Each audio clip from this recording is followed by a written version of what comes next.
Welcome to Sober Sunrise, a podcast bringing you AA speaker meetings with stories of experience, strength, and hope from around the world.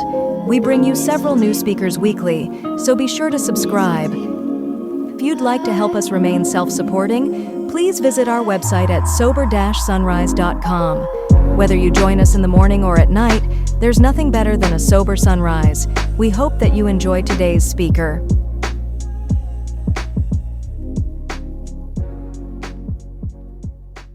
Good evening, everyone. My name's Robert. I'm an alcoholic, and I'm also Chris. I'm an alcoholic also. I'll explain that a little bit later, but I was blessed with two first names.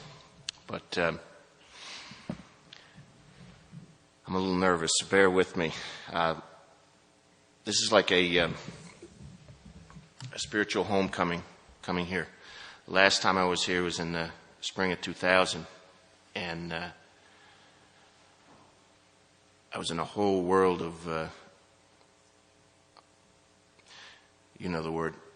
Yeah, I have to apologize ahead of time. I'm working on my profanity, so if it slips out here and there, you just bear with me. But I was in a whole world of shit coming here, and because of my alcoholism and what I failed to do about my alcoholism. And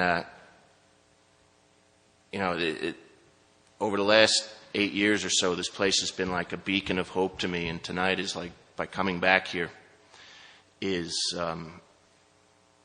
it's almost beyond words expressing how I'm feeling right now. I'm nervous, but I'm also very emotional because of the power that this place holds for me and a lot of the people that are here that I met 8 years ago. And the power of unconditional love that's contained within the rooms of AA that literally saved my life. And it is just such a joy to be here, and it's such a blessing that I made it to here tonight. Not just by train and bus and all those wonderful things, but I mean spiritually and emotionally and mentally and physically.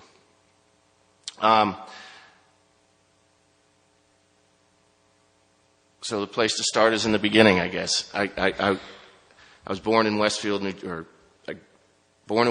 Jersey, middle class, no care in the world. At least so I thought growing up. What can I say? I'm an alcoholic. I had all the traits of an alcoholic. Not fitting in, alone in a crowd.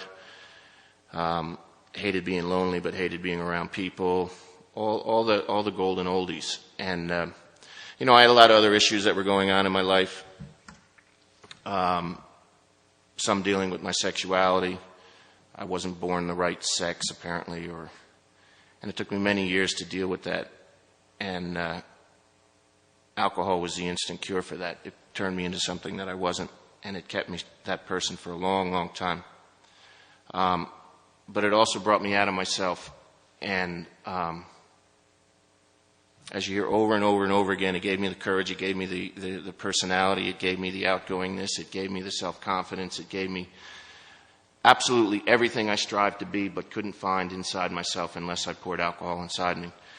I got drunk for the first time at 13 on Old Man Reeves Hill, and from the beginning, it was drinking alcoholically. I drank alcoholically every day for effect, got drunk for 17 years, from the age of 18 to 35.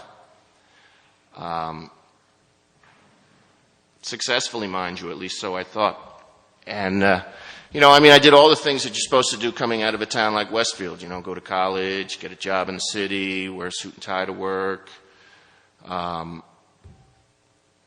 to graduate school, get my MBA, skyrocket through the corporate world,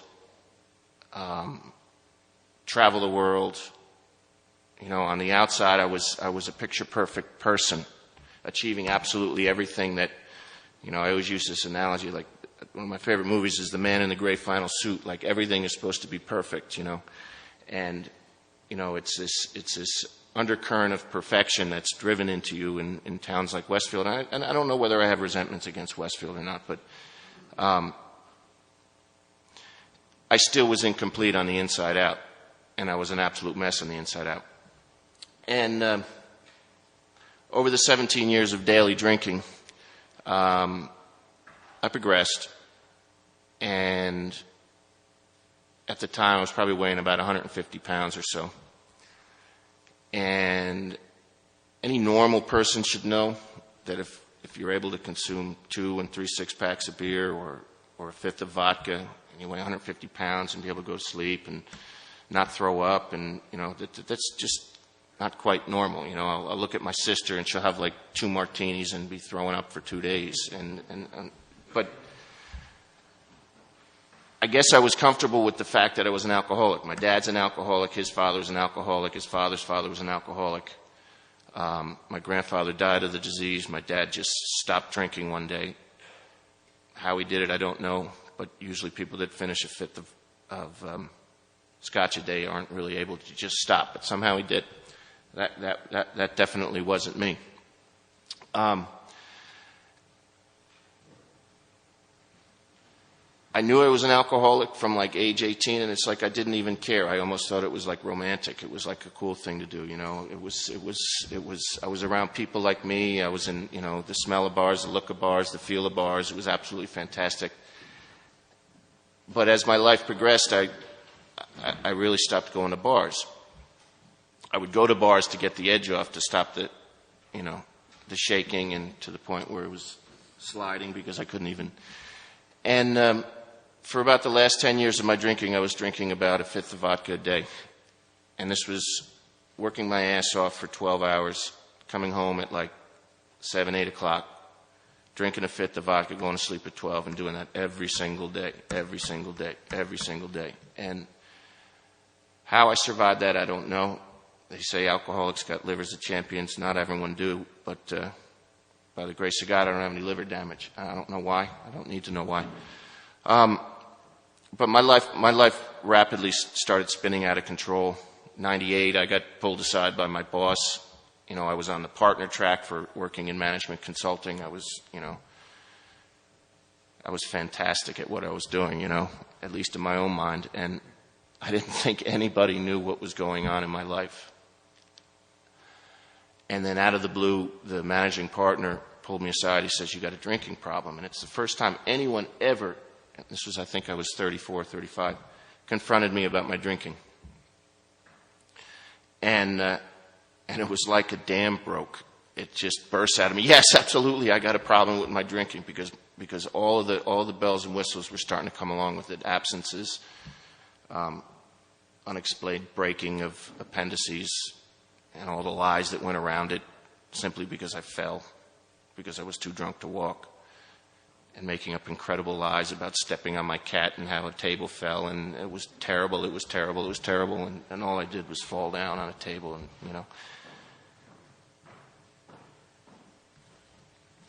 But as a non-alcoholic, and as a friend of mine today, he was able to see my pattern and see that I had a problem with alcohol.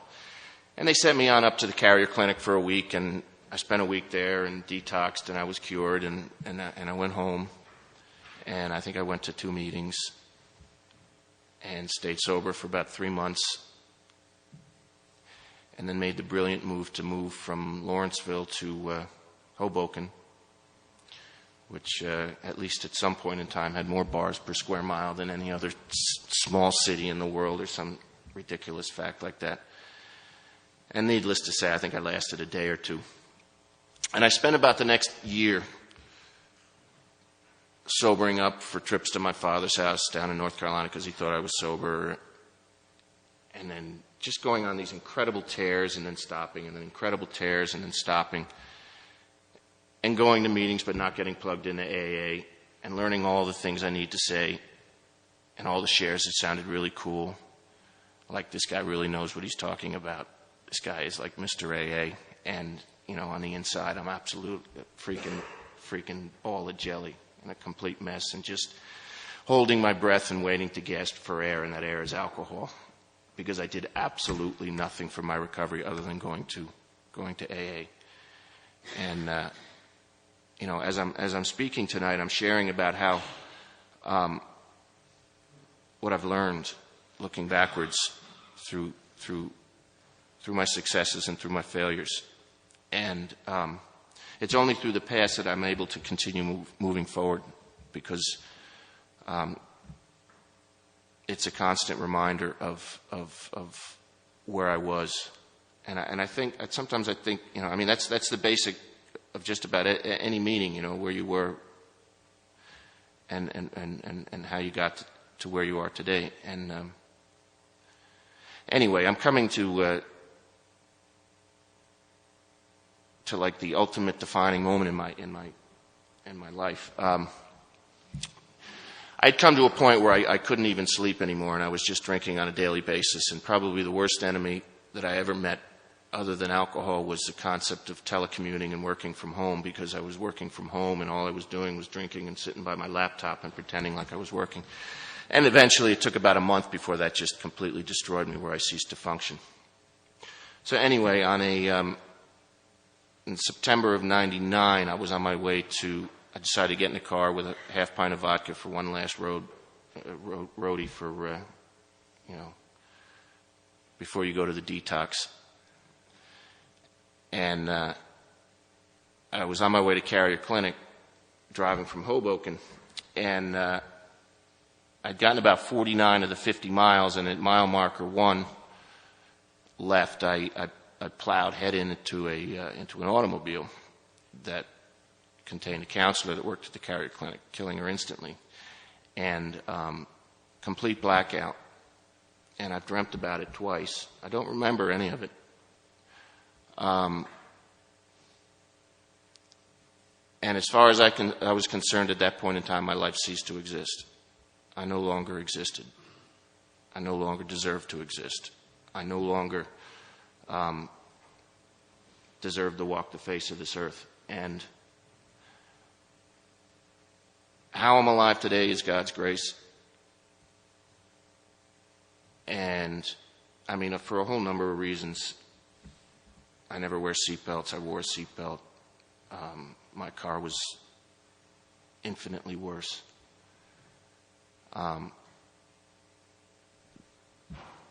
Anyway, they broke the news to me in Montgomery Police Station, and he's saying, you got a DWI and you got driving on the wrong side. I'm thinking, please God, please God, please God. And he said, and you killed someone, and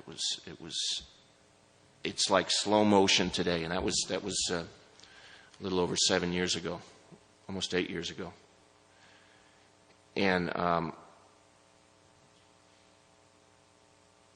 I spent the next 15 months living pure hell. And for the first, from September to February of 2000, I was going in and out of mental wards. I was going in and out of detoxes. I was going in and out of rehabs. It was emergency squad was called twice. I learned that Ambient and a fifth of vodka don't mix very well. And, I make light of this a little bit because I can today, because I've lived through this. And, it helps me cope. And it helps me realize that it's not the end of the world. So I hope nobody thinks I'm like some kind of ghoul if I joke about drinking Ambien and vodka, but and the fact that it, within a whisker of killing me, and that was on 2 separate occasions. But again, God's grace, I'm not dead. And I remember I spent 28 days in Sunrise House. And I thought I was starting to get a grip of it. And I hadn't invited God into my life yet. And I hadn't embraced any of the first 3 steps. And I got on the train in Lafayette and got off in Hoboken, still living in Hoboken, still not a good move. I didn't make it 5 minutes off the train, with every intention in the world, with every reason in the world not to drink. You just killed someone because of alcohol. Because of my alcoholism, I just killed someone. And yet, I was without a defense against drinking. Completely.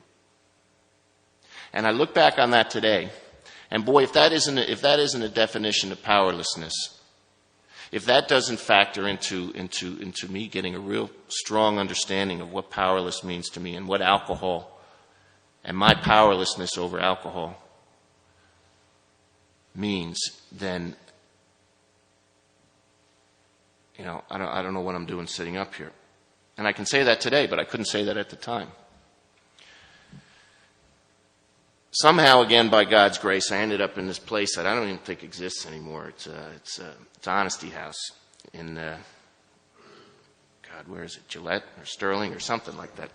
Anyway, I met all the crew, Charlie Stuckey and Bob Beiser, and God bless Bob Beiser. Mind you, all the legal wranglings was going around, and I had a 7 with an 85 sentence hanging over my head, which means I was going to do 6 years. And looking backwards, I could have taken a plea and probably gotten 5 years. But I look back, and for everything that's happened in my life, there's a reason for it. And the reason was getting from that journey, from getting pulled out of that car all the way through to today. And by meeting people and by having things introduced to my life that has fundamentally, spiritually, emotionally changed my life and changed the way I think about life today.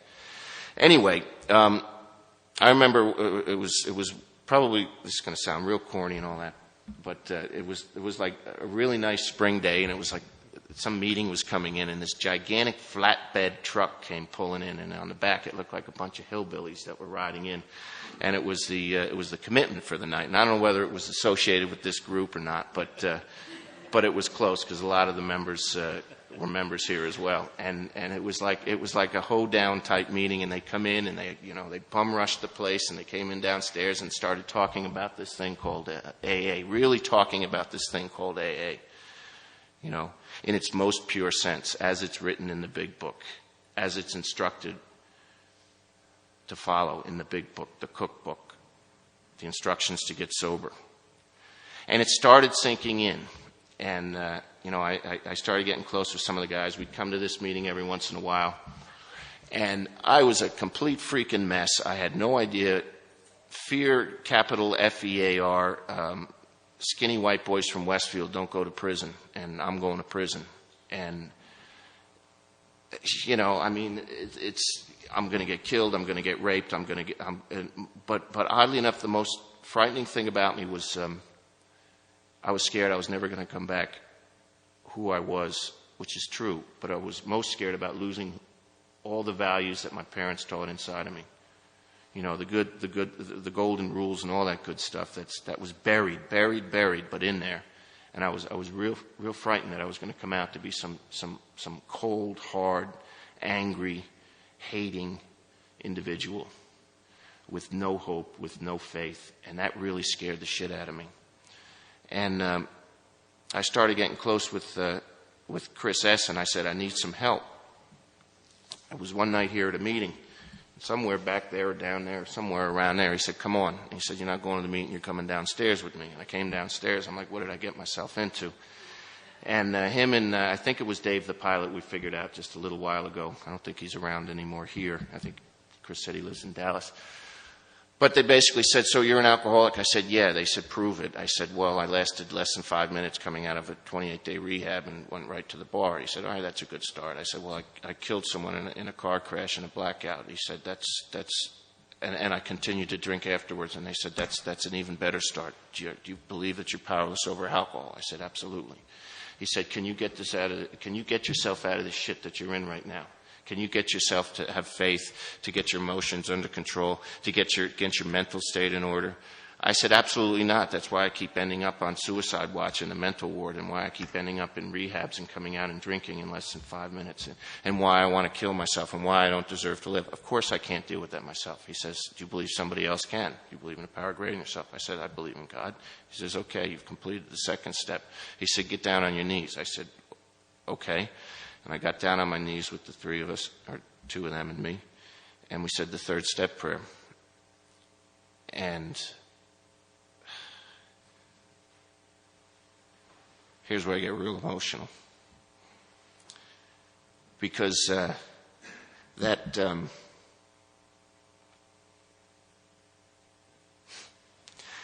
seed that was planted. And, I wish I could say that everything was happy-go-lucky after that. It wasn't. But Chris proceeded to take me through the 4th, 5th, 6th, 7th, and 8th step over the next couple of weeks. And thank God he did, because I'm going away to prison. I don't know what my life is going to be like. But for the first time in my life, I understood what I was about on the inside out. And by doing I almost look at it as like triage. And I know today I gotta work through the steps. I gotta do another 4th step. I know I do. But it got me to understand the concept of what's my role in any given situation, what's my role in any feeling, what's my role in any emotion. And it got me to understand why I have resentments and what resentments are all about, and how resentments are just pure poison. And more importantly, and most importantly to my recovery today, it taught me about the word fear, and how fear is paramount to my understanding my fears, the 1,000 forms of fears, is paramount to my recovery. Because I never understood fear. I thought as something, either you see in a scary movie or somebody coming at you with a knife. And by truly grasping the concept of fear and how it links to my emotions, I started my journey of self-knowledge and self-learning and self-growth and spiritual development. And I wish I could say everything was picture perfect, but in July of 2000, I split Honesty House, because that fear took me over, that fear of going to prison, that fear of never being with someone again. And I only learned this recently. I'd always thought it was just my fear of prison, but it was fear that I wasn't going to have sex in a long time. So I ran off to New York.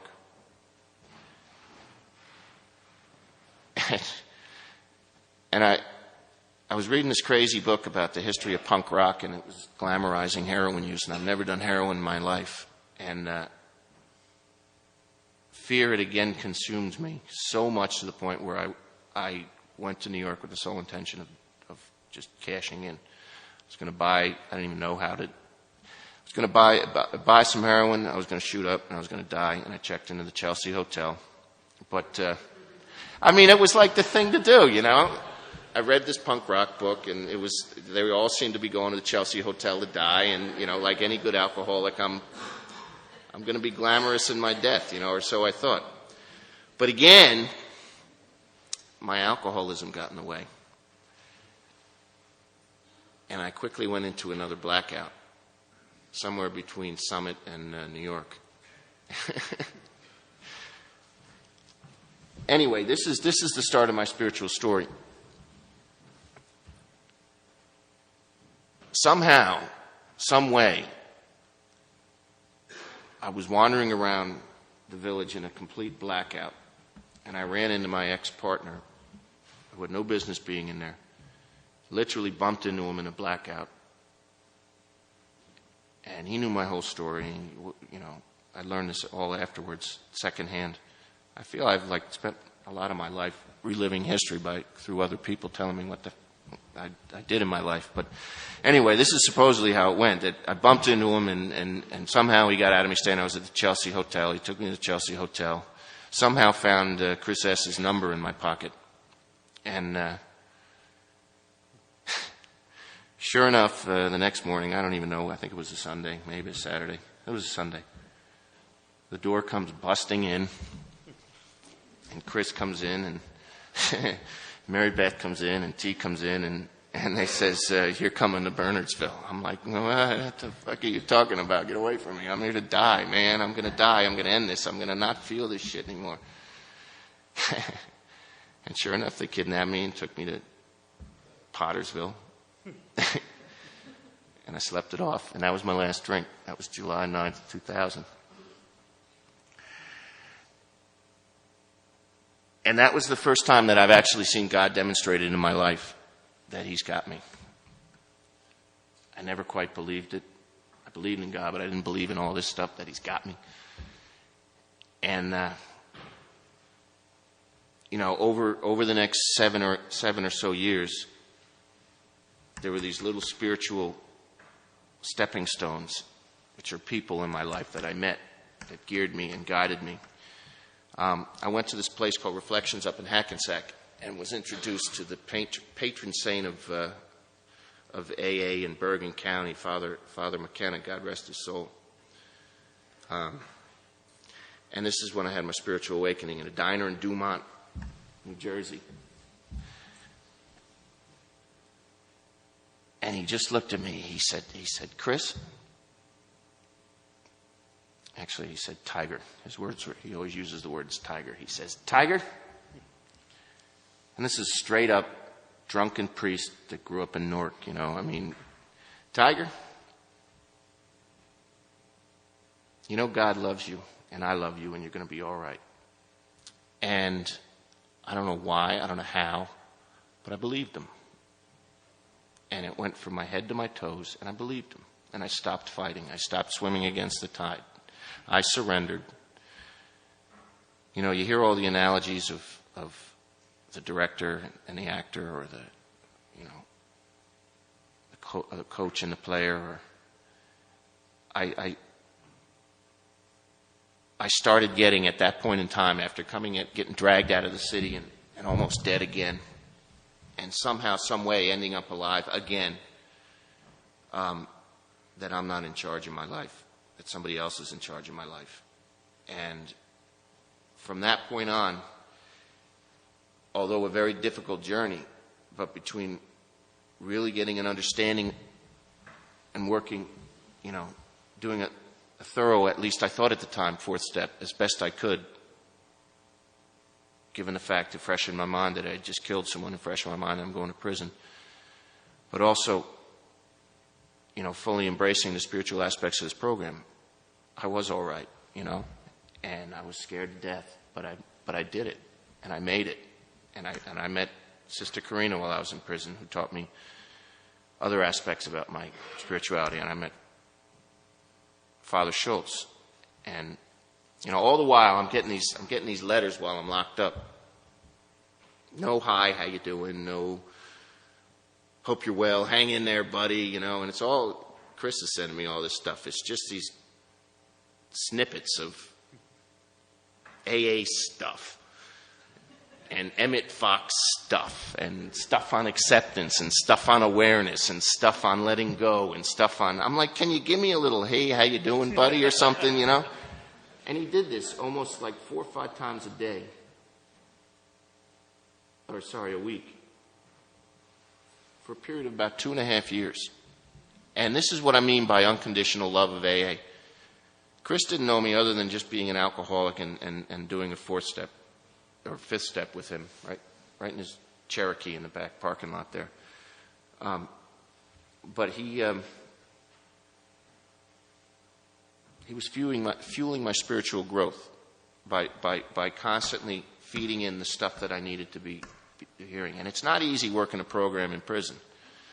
In fact, it's damn difficult. They see AA as a privilege and not a right, and they see it as a program and not a way of life. And I spent time in 3 different prisons. The last prison I was in was Bayside, and it was a penitentiary, and it was a real shitty place. They killed people down in Bayside, and they had like a 9-month waiting list to get into AA, and then you'd go for like 8 weeks, once a week, and then it was over, and you get a certificate, and it's like they just don't get it. And so I learned to have a lot of meetings sitting on my bunk with the big book and stuff that Chris sent me and stuff that other people sent me, and I really really built my foundation and really built a strong connection. And everything was great, but the closer I got to home, that conscious contact with God, that pipeline got narrower and narrower and narrower and narrower. And God wasn't done for me yet. I had this plan, my intentions of how I'm going to run the rest of my life. I became a hotshot jailhouse attorney. I was good at it. I smoked Marlboros the whole time while I was locked up. And I was going to become a paralegal and save the world. And I was going to come out of a halfway house and move right into an apartment. And I'm on my way doing it. I end up in this place called Port House in Newark. And it's part of Mothership Integrity, the mother of all therapeutic communities. And I'm about 2 weeks in the port. I'm about 2 months away from starting working, getting a job, starting my life over again, when all of a sudden I get called in the director's office and he says, we got a problem. I'm like, he says, you're not supposed to be here. I'm like, oh. He said, don't worry, you're not going back to prison. I said, well, where am I going? He said, you're in the wrong place. I said, what do you mean I'm in the wrong place? He said, you're supposed to be across the park. And I'm fuming right now. I said, what the fuck is across the park? He says, Integrity House. I said, oh, no. And I'm kicking and screaming all the way there. So anyway, I did my little 6 months there, and just before I was supposed to, if nothing else, Integrity taught me to just step on the brake and slow down. You know, I don't have the answers. But God had another trick, you know, along with switching me over just to Integrity House. About a week before I was supposed to leave, one of the directors there, Bob Friscotti, came screaming out. He goes, Robert, God's speaking to you. I said, what are you talking about? He said, they got a job opening here. You'll be a manager of administration. I said, I can't be a manager of administration at a place like Integrity. I still got a state number. He says, no, you can't. This is Integrity. We do whatever the hell we want to do at Integrity. So sure enough, I took a job. And first meeting I went to, I moved over to Port House. I had 6 more months to do. First meeting I went to was with the Department of Corrections at Talbot Hall, where I'd just come from. It's an assessment center. I worked for the president. I said, I can't go back there. I said, I'm still a state inmate. He said, just don't tell anyone. I said, what are you talking about? And this is the crazy world I live in right now. And again, this is my spiritual connection. God, I fully believe this. God put me there. God put me there. Not to become a paralegal in some sleazy law firm. No offense if there's any lawyers in the audience. But taking my addiction, taking my experience, and taking the gifts that God gave me that I was good at in the business world and applying it, you know, I've never been happier in my life. I can't figure it out. I'm making a quarter of what I used to, but it's not about the money. I work more hours than I did as a management consultant. It's not about that. It's about the biggest lesson that I learned in prison, and this ties directly into why we do service in AA, is by doing unto others, I get out of myself. And I did a lot, you know, I learned that while I was in prison. I mean, about people that can't read, or people that can't put a sentence together, or people that and by doing things for other people, I'm working towards this terrible beast of addiction and all the cashes and prizes that come with it, the criminality, the deaths, the murders, the overdoses, for a wonderful organization where it's an open book for me where I want to take this. And I mean, that is so freaking cool right now, you know. And it's all about you know, the spiritual fulfillment I have. And you know, but it's not my recovery. A lot of people at work in Integrity, they use Integrity as a recovery. They see it, you know, somebody who's kicking a 10-bag-a-day habit, walking in the door, just sick as hell, and that's all they need to stay sober. That's not all I needed. When I got out of Port House, I went into an Oxford house. The last place I wanted to be after living in group quarters for the last 7 years straight was live in a house with another bunch of guys. But I knew I had to, because I knew I knew where I was coming from. I knew I had a whole new bucket full of resentments. I knew I was still an alcoholic. I knew that I was powerless over alcohol. I knew that I had to surround myself with sober people. I knew that I had to plug myself into AA again. I knew that I had to, I hadn't had a drink in 7 years or 6 years or something along those lines. But I knew I had to at least do 90 meetings in 90 days because I had to. I had to do that to stay sober. Because prison, excuse my language, prison fucks your mind up in many ways. And I'm still finding out after, being out almost 14 months, 15 months. And I didn't want to take the chance of drinking again. So I spent about 6 months and a half in an Oxford house in Montclair. Montclair's got some great meetings. There's more meetings in Montclair than there are in the city of Newark, which is a tragedy. And I got plugged in, and I got right back on the horse, the AA horse. And I started developing my real program where I can choose to go to meetings. And it's funny. Now I live in Ironbound. I moved down to Newark. I figured I'm working with the city and I'm working with integrity, trying to save the world or save Newark and all that stuff. I might as well live in it. And I absolutely love it. And on the train right up here, I was thinking, about how I run a perfect program. At least in my intentions, If I followed all of my intentions, my program would be outstanding. But intentions are not action. And, I'm here tonight by happenstance again,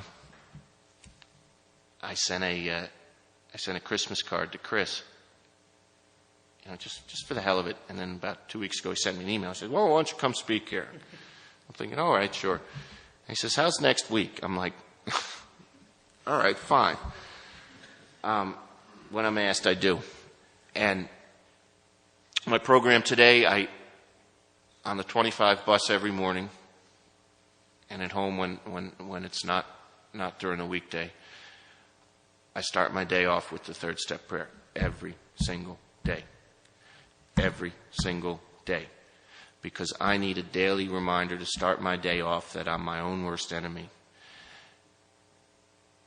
That all of my difficulties are causing all of my difficulties. And that I need help to take away these difficulties.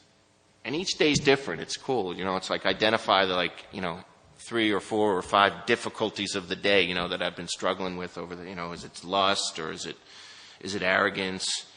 Or is it impatience?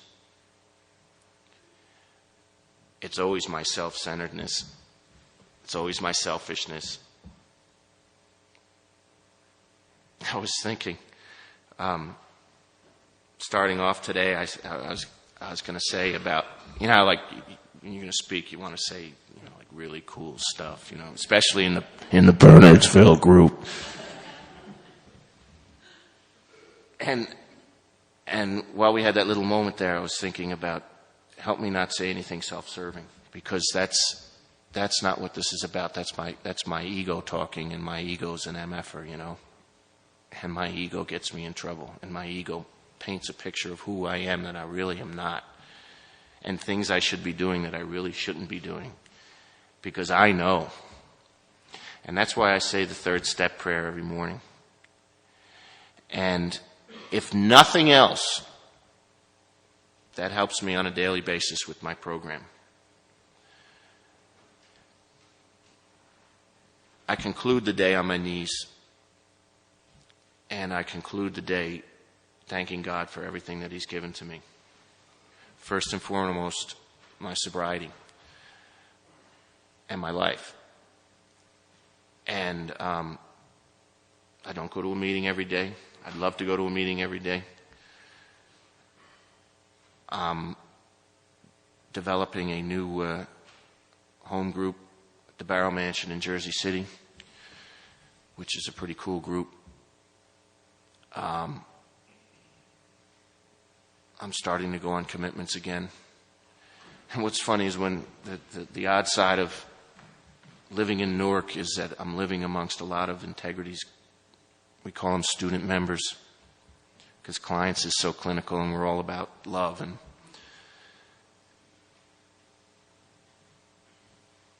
And I find like my Saturday morning ritual is always bumping into one or two or three. Sometimes they're drunk and sometimes they're not. Sometimes they're struggling, sometimes they're not. But that's another big part of my program, is to work with as many other alcoholics as I can. And again, that's the selflessness that this program is about helping someone else find that beacon of light, of hope, of faith that other people have helped me find by sharing the message. And one of the greatest gifts also I learned while I was locked up was the whole concept of acceptance. And Chris, I think you sent about 300 different things on acceptance. And I was at a meeting a couple Saturdays ago, and this guy put it so eloquently and so simply. You know, you always hear, well, I got to accept the fact I'm in the here and I'm in the now, I'm today, you know, this is what it's all about. You know, this is where God put me. That's acceptance. And this guy put it, he says, what's the word to accept something? When you accept something, you receive something. And the way he put it, he says, when I think of acceptance, I think of accepting a gift. And I was like, wow. And I started going over all the gifts that are in my life today. My life, that's a gift. I shouldn't be alive right now. I should not be alive right now. Not only for suicidally drinking for 17 years, not only for the car wreck, not only for these alcoholically passive reach out for help suicide attempts that I've come to learn are commonplace, because people that seek and receive help still have an ember of life burning inside them. And I learned that today by looking backwards, you know. Or the gifts of employment, or of where I am at 15 months coming out of prison. On a daily basis, I walk down Broad Street in Newark. I mean, and integrity is in the hood. I mean, it is straight up in the hood. The paper guy across the street's dealing heroin. The Bloods around the corner are dealing crack and heroin. There's drive-bys usually once a month within a 2-block radius. And these are usually filled with so many people without hope, and so many of them that are coming out of prison without anything to cling on to. And, you know, with the Department of Corrections not providing something that's free readily, you know, because of security issues. And having the gift of AA in my life is unbelievable. It's a newfound freedom. You know, I measure my life today by the promises. You know, usually I look at the promises as, see, I'm like a business process guy, management consultant. I need structure and methodologies and charts and all this stuff, and I need metrics, you know, and the promises are metrics for me, you know. Has God been doing things for me that I couldn't do for myself? I'm sitting right here tonight. He sure is, you know. Is that feeling of uselessness and self-pity gone away? Not completely. I'm an alcoholic, you know. That's why I need AA, you know. And the beauty of where I'm at in my program today is I really understand myself. I understand loneliness and how it makes me feel and how it causes me to do other actions that may not be the most sober actions in the world. But I can connect the dots between the feelings and the actions, and I also am learning to put different actions in that are more positive, you know. And I understand the concept of fear. I'm scared to death of the future right now. I'm scared to death that I'm not going to have a retirement account, you know, which my lawyer's driving around in. I'm scared to death of living check to check at 65. All of these financial insecurities.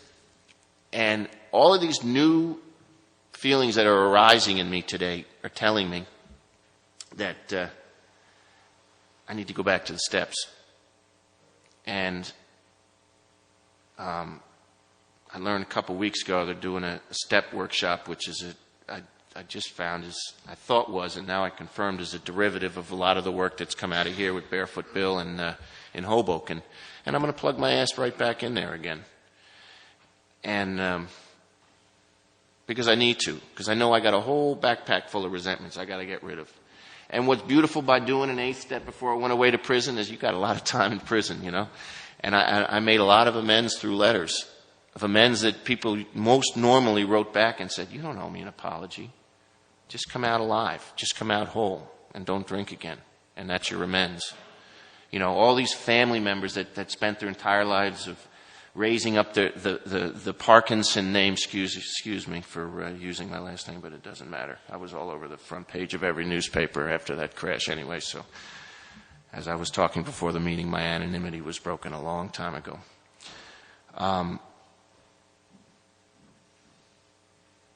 Thinking that I destroyed the reputation of members of my family. That's such a bunch of BS, you know. But in my own mind, it was an embarrassment that I had to take care of so I could face them again on 2 feet. And I took care of a whole bunch of resentments, but I got a whole lot more to do, and new ones too, you know. And, you know, you hear this all the time. It's a process. It is a process. And it's a process that stops the moment I stop taking action in my recovery and stop addressing it on a daily basis. And if nothing else, and I'm not suggesting this as a course of action, you know, I go to about 3 meetings a week, 2 meetings a week. I'd like to go to more, but my fears got me dealing with another ism, the workaholism, and we'll get there. You know, I'd rather be a workaholic right now than an active workaholic than an active alcoholic, and I'll get there. Probably, you know, right about before I'm going to die, but you know, but that's the process, you know. And I'm going to close with something that Father McKenna gave me. And that man, he started the recovery mass up in Closter. An incredible spiritual event that still goes on every month. And that man made it up to about a month before I was released and died of brain cancer. And that really crushed me. But he said, actually, I'm going to leave with 2 things. He said, Tiger, why, he said, if you ever lose sight of your spirituality, if you go into the religious scripts and texts, a lot of times it talks about the back of God. He says, look backwards and look at all the different places that you've made it through and all the different situations and all the different really annoying situations that came into your life that nudged your life just a little bit or put you in touch with the right person at the right time when I absolutely positively need it. He says that's going to fuel your spirituality. And that's going to keep you going to the next day. And the last thing I'm going to close with is, I said, Father McKenna, how do I ever make amends for killing someone? And he looked at me. As you can tell, Tiger is his favorite endearing word. He said, Tiger, when it comes to you, you're going to know it. And I'm like, what the fuck is this guy talking about? And this was back in 2000. And this past winter, I was walking home from the bus stop in Montclair. And I don't know why, but this came into my mind. And it was like a movie, you know, like an echo chamber, you know, like, Tiger, Tiger, Tiger. When you know it, it will appear. And I'm like, where the fuck did this come from? And a light went on, and I looked at the life that I'm living right now and where I'm working and what I'm doing, which is completely polar opposite of where I thought I was going to be, where I wanted to be, where I knew I was supposed to be. And I said, holy shit. You son of a gun, man. And I realized that what I'm doing today is an amends that I can make, to Rosalind Feinstein. It's the woman's name that I killed. And I know I got to make other amends to that. I can't because of parole stipulations. But I will. And my biggest amends is to stay sober and, to help another alcoholic achieve sobriety. I mean, that's the bottom line today. And that's the gift that this program has given to me. And I hope I was able to share a message of hope and faith and recovery, and hopefully it was rooted enough in the history of AA for this group. This is a tough group, but I had great teachers. And again, this place is a beacon of hope, and these rooms, are just so full of unconditional love of one alcoholic helping another. And I'm here today and I'm alive today because of that unconditional love of one alcoholic helping another. And that's what it's all about, We're not perfect, and that's why we have each other. And, I thank God for the opportunity to share tonight. And hopefully I brought you a good message. But thank you for letting me share.